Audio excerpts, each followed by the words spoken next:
자, 이렇게 예배드리기 전에 웃고 기분이 좋아야 돼요. 마음이 힘들고 어려우면 말씀 안 들어와요. 다 인생의 문제 다 내려놓고 하나님 말씀 받기 바랍니다. 어느 중학교 미술 시험 시간에 있었던 이야기입니다.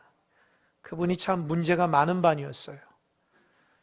이렇게 미술 시간에 필기 시험에 생각하는 사람이라는 작품의 작가가 누군가라는 문제가 나왔어요. 여러분 생각하는 사람 알죠? 이렇게 하는 거? 그죠? 로댕이잖아요. 로댕. 그래서 로댕을 딱 모범생이 로댕을 딱 썼어요. 근데 그만이 문제가 많아요. 공부를 못해요. 그러니까 이렇게 쫙 컨닝을 이렇게 하는데 옆 사람이 이렇게 해봤는데 뭐라고 썼냐? 오댕이랬어. 오댕. 눈이 나빠가지고 댕만 보이고 로자가 오로 보는 거예요. 그래서 오댕이라 쓴 거예요. 그래서 그냥 지금 이제 제가 공부 잘하니까 나 이거 맞았다. 근데 그 옆에 분은 더 공부 못하네요. 걔는 눈은 좋아. 딱 보니까 오댕? 이거 어떡하지? 만약에 선생님한테 오댕이라 쓰면은 걸릴 것 같으니까 컨닝할 것 같으니까 자기 생각에는 다른 말로 써야 됐다. 그래서 덴뿌라. 뭐라고요? 덴뿌라라고 탁 썼대요. 덴뿌라가 뭔지 모르죠? 그 청년들은 잘 모를 거예요. 덴뿌라. 딱 썼다고 합니다. 그리고 이거 맞았다 하니까 그 옆에 놈은 또 공부 더 못한 놈이야. 딱 보니까 덴뿌라고 썼거든. 근데 그건 좀 해석이 되는 거예요. 이거 똑같이 쓰면 선생님한테 혼날 것 같은데 그래서 야 이거 안 되겠다. 그 똑같은 의미로 딱 하니까 어묵. 딱. 여러분 오뎅이나 덴뿌라나 어묵이나 다 똑같지만 로댕은 아니에요. 그죠? 그래서 로댕한 그 학생만 맞고 덴뿌라, 오뎅, 뭡니까? 어묵은 다 틀렸다는 거죠. 여러분 이거는 누가 지어낸 이야기 같아요. 그러나 이 이야기가 우리에게 던져주는 의미가 있습니다. 이게 뭐냐면 우리가 살아가면서 배울 만한 모델이 없다는 거예요. 자, 인생의 모델. 내가 저분처럼 인생을 멋지게 살고 싶다. 아니면 저분처럼 자, 어떻게 저렇게 신앙생활 잘할 수 있지? 어떻게 저렇게 하나님을 사랑할 수 있지? 그런 신앙의 모델이 됐으면 좋겠어요. 그런 시대를 살아야 되는데 참 신앙인다운 신앙이 찾기가 힘듭니다. 과거에는 목사님 말씀에 다 순종하고 하나님 말씀처럼 들었던 시대가 있습니다. 고민이 있으면 장로님들한테 가서 묻고 기도받으며 그렇게 하겠습니다. 그런 시대가 있었습니다. 또 권사님들한테 가서 내가 이런 문제가 있어요. 그러면 권사님들이 손을 다 부여잡고 기도하면서 울면서 그런 기도하는 시대가 있었습니다. 교회 집사님들은 열심히 교회를 섬기며 기쁜 마음으로 그렇게 살아갔던 우리 어렸을 때의 교회 모습이 그렇습니다. 교회가 더 커지고 성도들이 더 멋져지고 그런데 우리의 신앙은 더 쪼그라들고 있어요. 신앙생활하면서 누구를 본받아야 되겠다. 내가 저분처럼 돼야 되겠다. 그런 분들이 눈에 나타나지 않습니다. 어렵고 힘들어도 하나님 말씀 붙들고 기도하며 인내하는 분들이 그렇게 많아지지 않습니다. 여러분 우리의 신앙이 살아계신 하나님을 의지하며 본이 되는 신앙의 삶을 살아가는 여러분 되시길 바랍니다. 나의 신앙은 반드시 다른 사람에게 영향을 미치게 되어 있습니다. 나의 신앙이 가족에게 영향을 미치고 내가 구역 식구한테 영향을 미치고 내가 믿지 않는 자들에게 영향을 미친다는 것을 잊지 마시기 바랍니다. 신앙이라는 것이 아무것도 아닌 것 같지만 우리의 모습 가운데 하나님 살아서 역사하심을 믿으시기 바랍니다. 우리가 본받아야 할 인물 중에 사도 바울이라는 분이 있습니다. 그분은 2000년 전의 사람입니다. 우리하고 아주 오래된 사람이지만 저는 사도 바울의 이 내용의 글을 읽으면서 어쩜 저렇게 믿음 생활 잘하고 어쩜 그렇게 고난 가운데서 이겨낼 수 있을까? 정말 사도 바울은 사람인가? 저런 고난을 어떻게 이겨낼 수 있을까? 저런 어려움을 어떻게 기도하며 하나님 의지하며 이겨낼 수 있을까? 분명히 절망하고 낭망할 수밖에 없는데도 불구하고 오히려 고난 가운데 있는 자를 위로하는 하나님의 사람이 되었습니다. 여러분도 오늘 말씀을 통해서 사도 바울의 그 고난 가운데 이겨내는 위로가 여러분 마음속에 있길 바랍니다. 사도 바울은 예수님 만나고 나서 삶이 달라졌어요. 예수님 만나서 너무 기쁘고 행복했어요. 인생의 방향을 찾은, 인생의 목표를 찾은, 오직 예수님을 위해서 살아가는 인생의 목표가 되는 겁니다. 여러분, 무엇 때문에 살아가십니까? 여러분, 무엇 때문에 살아가십니까? 여러분, 삶의 존재 이유가 뭡니까? 그렇게 열심히 일하는 이유가 뭡니까? 아침부터 밤늦게까지 일하는 이유가 뭡니까? 우리가 하나님의 영광을 위해 살아가고 주님 사랑함으로 살아간다는 것을 고백하는 여러분 되시길 바랍니다. 우리 안에 주님이 계시지 않으면 삶의 의미가 없는 거예요. 평생 애쓰고 수고하는 일 했다가 나에게 남는 게 아무것도 없는 거예요. 그러나 힘들고 어려도 주님이 내 마음속에 있으면 그 예수님 때문에 내가 삶의 이유와 존재 이유를 알게 됩니다. 주님이 오늘도 우리 가운데 내가 너와 함께한다, 내가 너의 구원자다, 생명의 주관자다 말씀하십니다. 그 예수님을 사랑하는 여러분 되시길 바랍니다. 사도 바울이 예수님 만나서 인생이 바뀌어서 복음의 사람이 됐어요. 사랑의 사람이 됐습니다. 여러분, 예수님 만나면 사랑의 사람이 됩니다. 사도 바울이 자기만 알다가 예수님 통해서 죽어가는 영혼들을 불쌍히 여깁니다. 가난하고 어렵고 힘든 사람 불쌍히 여깁니다. 죄 가운데 있는 사람을 불쌍히 여깁니다. 예루살렘 교회의 동족들이 힘들고 어려운 고난의 삶을 살아갑니다. 그러니까 마음이 너무 안타까워서 이방인 교회를 다녀서 그 교회 구제연금을 가지고 예루살렘을 가서 그들을 돕습니다. 그런데 오해를 받아요. 여러분, 신앙생활하면서 오해받는 거 당연한 겁니다. 오해받는다고 억울해하지 마시기 바랍니다. 신앙생활하면 바르게 믿는 사람들은 그렇게 오해받게 되어 있습니다. 믿음의 선진들이 그렇게 살았어요. 요한복음 보면 예수님도 그렇게 살았어요. 왜입니까? 제자들에게 합니다. 세상이 나를 싫어하기 때문입니다. 여러분, 바른 믿음을 가지고 살아가면서 오해받고 고난이 있으면 오히려 감사하는 여러분 되시길 바랍니다. 여러분이 하나님 앞에 진실하고 거룩하면 하나님께서 그로써 연락하는 줄 믿으시기 바랍니다. 우리는 사람 보면서 신앙생활하는 것이 아니라 살아계신 하나님 앞에 신앙생활한다는 잊지 마시기 바랍니다. 사람을 좋게 하기 위해서 신앙생활하는 게 아닙니다. 하나님 바라보며 신앙생활하는 것입니다. 하나님 나의 생명의 주관자이기 때문에 그분 위해서 살아가는 것이 내가 사람에게 잘 보기 위해서 신앙생활하는 게 아닙니다. 사도 바울이 예수님 만나서 사랑의 사람에 대해서 예루살렘 고난 가운데 성도들 돕기 위해서 갔는데 오해받았어요. 사도 바울이 율법을 어긴다 했고 사도 바울이 성전을 모독한다 해서 여러 가지 모양으로 참 사도 바울을 공격했습니다. 그래서 5번 재판을 받았어요. 유대인 성도와 사내들인 공의회와 벨릭스와 베스도와 아그리빠 왕 5명에게 자기가 무죄하다고 얘기했지만 그 무죄가 드러났음에도 불구하고 여전히 사도 바울은 그의 무죄가 풀려지지 않으니까 결국에는 어떻게 됐냐?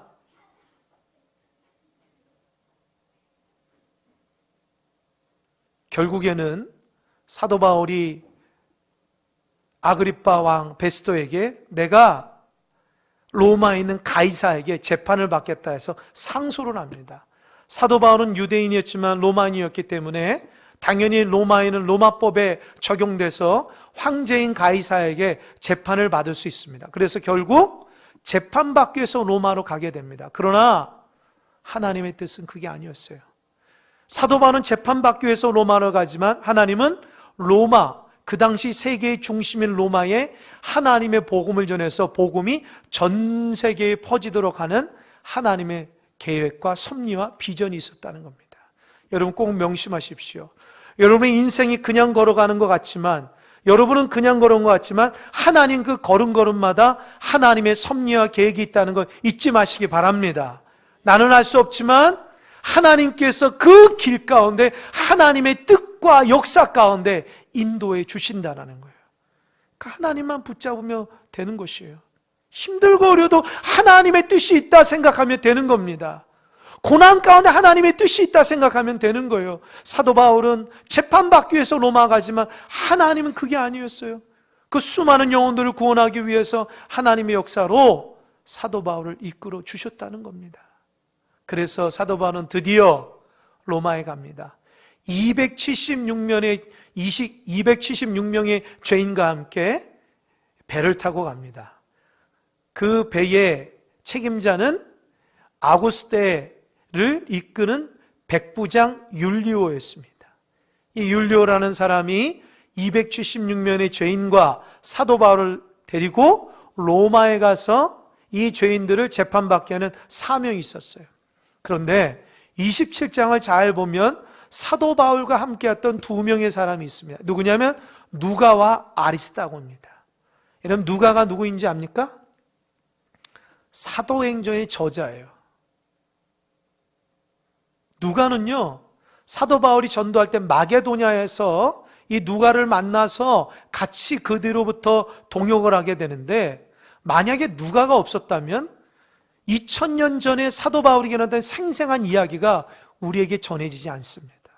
하나님은 사도 바울이 고난 중에 로마에 갈 때에 그 옆에서 누가라는 사람을 통해서 위로를 받고, 누가는 그것을 잘 기록해서 2000년 후에 지금 이 시대를 살아가는 고난 가운데 있는 우리에게 고난 가운데 있었던 믿음의 선배인 사도 바울이 어떻게 그 문제를 해결하는가에 대한 빛을 제공해 주시는 거예요.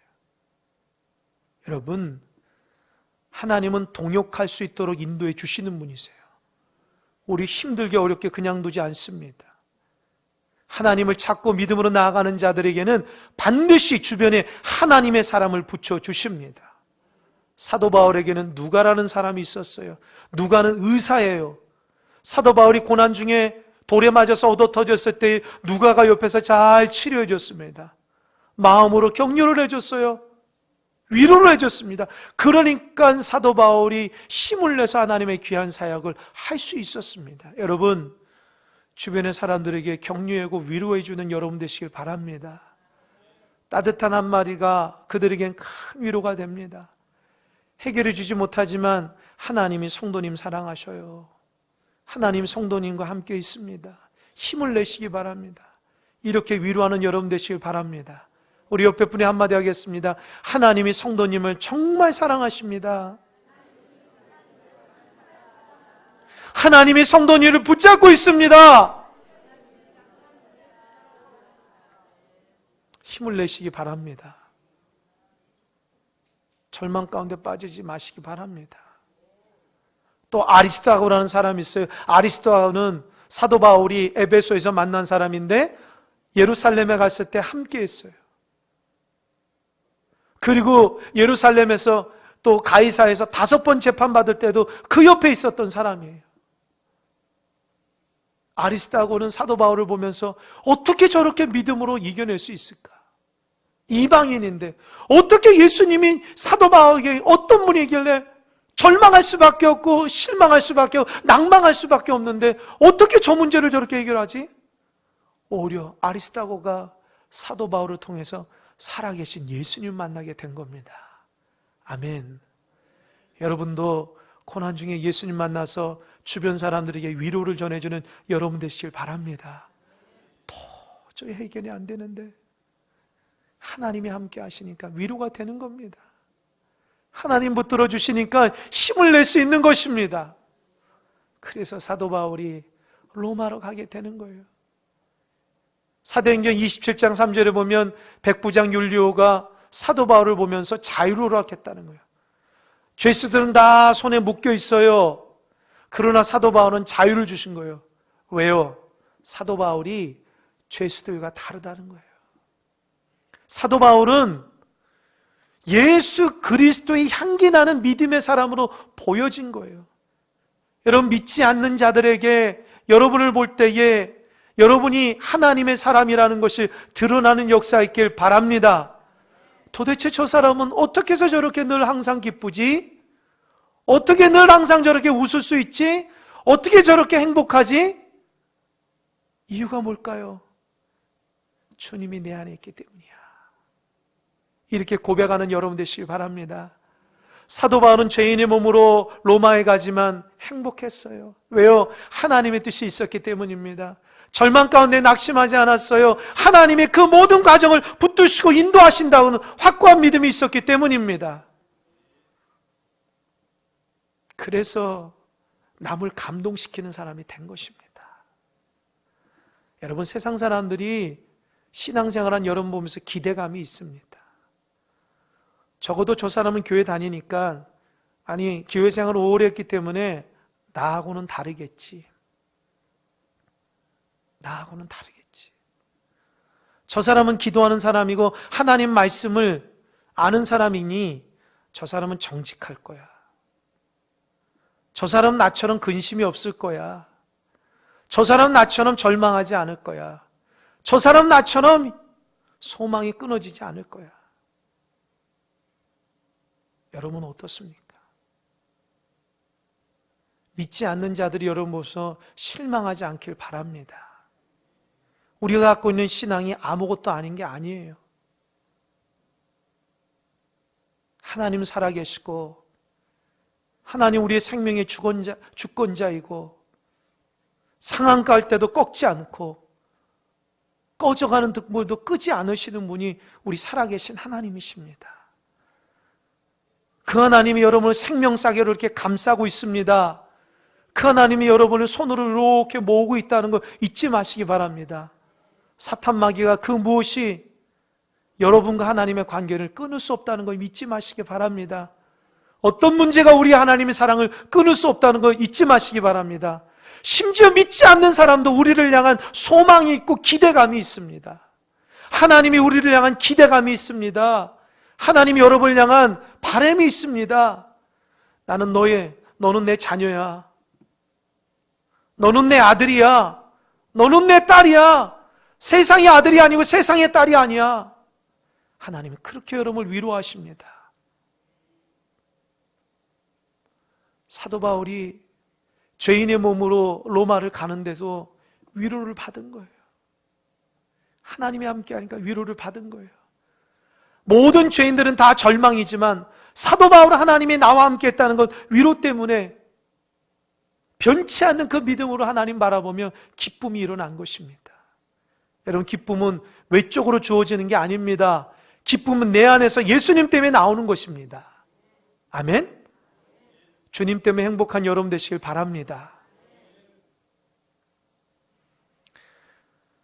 가이사랴에서 시돈을 갑니다. 또 루기아의 무라성에 도착합니다.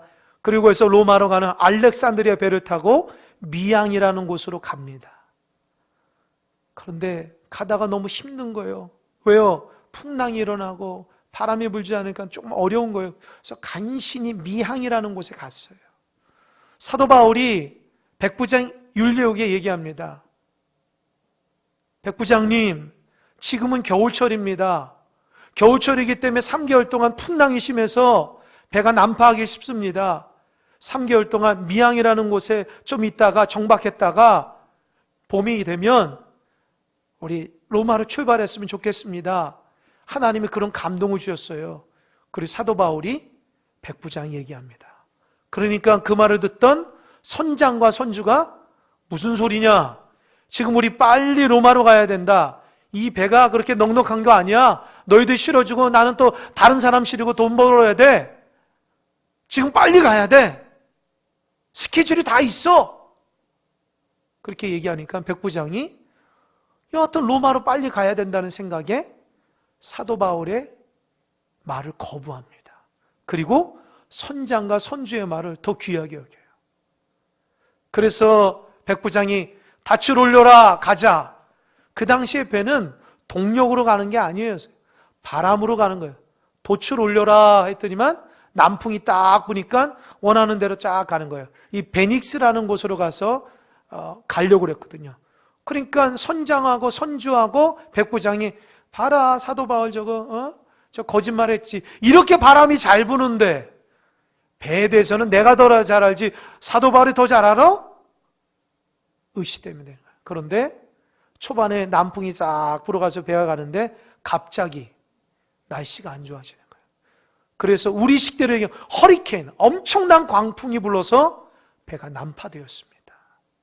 14일 동안 계속해서 폭우가 내리는 거예요. 비바람이 치는 거예요. 배에 있던 물건들을 다 버리는 거죠. 배가 부서져 가는 거예요.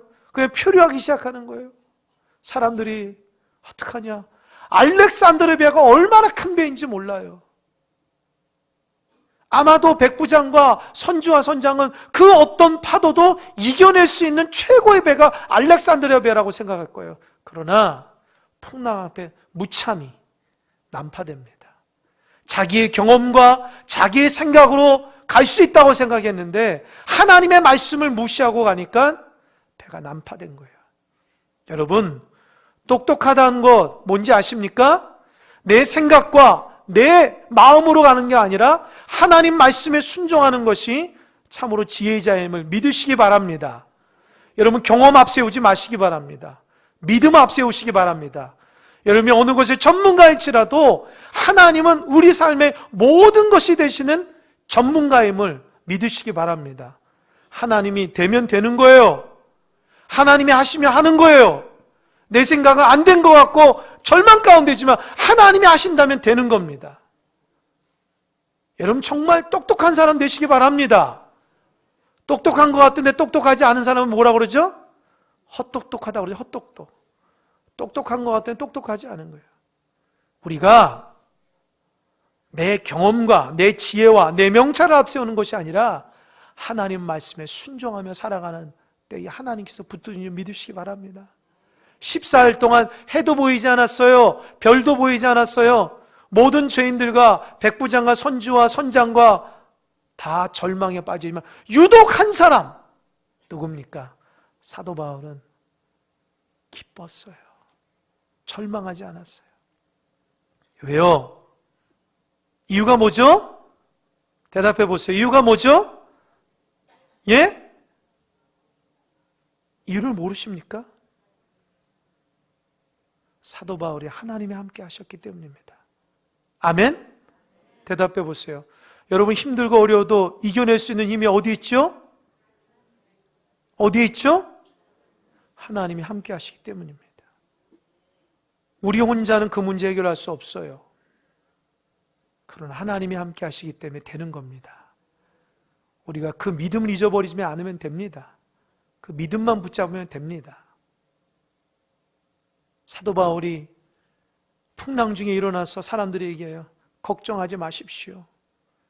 어젯밤에 내가 섬기는 사자가 나타나서 나에게 말합니다. 아들아, 두려워하지 말라. 너는 반드시 로마에 가서 가이사를 만날 거야. 가이사를 만나기 전까지 넌 죽지 않아. 그리고 너와 함께하는 276명과 모든 배에 관계된 사람들은 다 내가 너에게 맡기겠다. 할렐루야. 그러니까 풍랑 만난 사람들 고난 가운데 있을 때에 그 모든 사람의 생명을 책임진 사람이 누구예요? 비전의 사람, 하나님 사람, 예수의 사람, 사도 바울이었다는 거예요. 할렐루야. 여러분 가정 가운데 절망이 있을 때에 예수의 사람이 그 모든 것을 책임질 수 있습니다. 교회가 어려움 당할 때에 예수의 사람이 다 책임질 수 있습니다. 나라 민족과 힘들고 어렸을 때에 예수의 사람이 책임질 수 있습니다. 실력 있는 사람이 책임지는 거 아니에요. 동분서주 움직이는 사람이 책임지는 게 아닙니다. 예수님을 향한 믿음의 사람이, 비전의 사람이 우리 모든 사람의 생명을 책임지는 줄 믿으시기 바랍니다. 가정에서 믿음의 가장들이 되시길 바랍니다. 하나님 의지하며 예수의 사람 되시기 바랍니다. 우리 구역장들은 예수의 사람 되시기 바랍니다. 우리 남선교회 회장님들은 예수의 사람이 되기 바랍니다. 우리 큰사랑교회가 예수의 사람에 대해서 지역사회에 소망을 전해주는 하나님의 귀한 성도와 교회가 되길 바랍니다. 예수의 사람이 되는 거예요. 예수의 사람, 비전의 사람. 그러니 걱정하지 마십시오 하면서 사도 바울이 어떻게 하는지 압니까? 심지어 떡을 가지고 와서 14일 동안 먹지 못해요. 절망 가운데 빠지고 움직일 수도 없는 그들에게 떡을 가지고 하늘을 들어서 축사하고 그들에게 나눠줬다는 거예요. 저는 27장의 이 부분을 보면서 저는 예수님이 오병이의 기적을 생각했어요. 떡이 많아서가 아닙니다. 하나님 앞에 떡을 들고 축사했다. 하나님께 축사라는 말은 감사라는 거예요. 여러분, 풍랑 만나서 지금 죽기 일보 직전인데 하나님께 감사에 쓴 사람, 그 미친 사람 아닐까요? 사도 바울 미친 사람 아닙니까? 여러분 어떻게 생각하세요? 풍랑 만나서 지금 죽어가는데 오히려 사도 바울 하나님께 감사해요. 이유가 뭡니까? 하나님의 음성 돌려줬어요. 너 죽지 않는다. 내가 너 책임진다. 로마까지 갈 수 있어. 이 사람들 다 살 수 있어. 배는 난파되지만 내가 생명의 주관자야. 할렐루야. 하나님이 여러분 죽이지 않습니다. 하나님이 여러분 가만두지 않습니다. 붙들어 주시는 분이에요. 아멘? 두려워하지 마시기 바랍니다. 사방으로 우겨쌈을 당해도 길을 내시는 분이 하나님이에요. 아멘? 사막에도 물을 내시는 분이고 황무지가 장리꽃으로 바뀌는 곳이 하나님이십니다. 우리 하나님은 우습게 보면 안 돼요.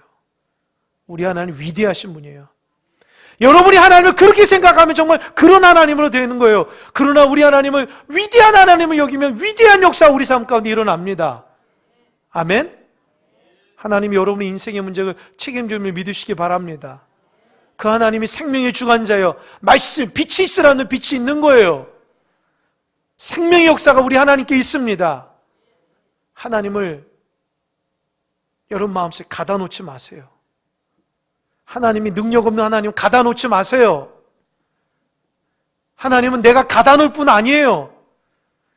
하나님은 놀라우신 분입니다. 전능하신 분이에요. 죽은 나사로도 살리신 분이에요.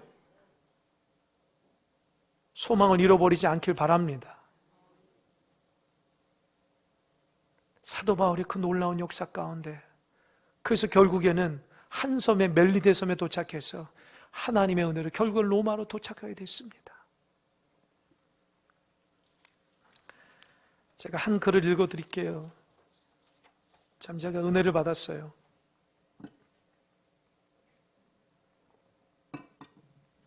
(10여 년) 전 어머니가 느닷없이 자궁암 판정을 받았을 때 우리 가정은 하늘이 무너지는 것 같은 절망감으로 하루하루를 우울하게 지냈습니다. 그나마 수술을 하게 되면 생존율 70에서 80%였고 완치율은 60% 정도 된다는 병원 측의 설명에 희망을 걸었습니다. 그때 우리 집은 형편이 넉넉치 않아 여기저기서 돈을 빌려 어렵게 수술비를 댔지만 수술이 성공적으로 끝나 정말 감사했습니다. 드디어 어머니가 태어나던 날 어머니를 방으로 모셔다 드리고 마루에 나와 앉아 있었습니다. 그런데 마루 한 구석에 낯선 정부미 한 포대가 놓여 있었습니다. 그렇지만 이것이 왜 여기 있는지 누가 가져다 놓았는지 도저히 알 수 없는 노릇이라 손도 대지 않은 채 그냥 그 자리에 두었습니다. 그리고 며칠이 지났을까요? 친척들이 병문안을 오셨습니다. 고모들이랑 큰 어머니는 걱정스러운 얼굴로 어머니의 안부를 묻고 격려해 주셨는데 나는 이런저런 경과를 말씀드리다 누군가 마루에 갖다 놓은 의문의 쌀에 대한 말씀을 드렸습니다. 그런데 그 얘기를 들으신 큰 어머니 얼굴이 빨개지며 당신이 갖다 놓았다고 하셨습니다. 순간 우린 아무 말도 하지 못했고 삽시간에 집안은 울음바다로 변해버렸습니다. 왜냐하면 그는 큰댁은 그도 그럴 것이 큰댁은 자식도 없이 두 분만 외롭게 사시는 데다 형편이 어려워 생활보호 대상자로 지정되어 쌀도 배급을 받고 있었기 때문입니다.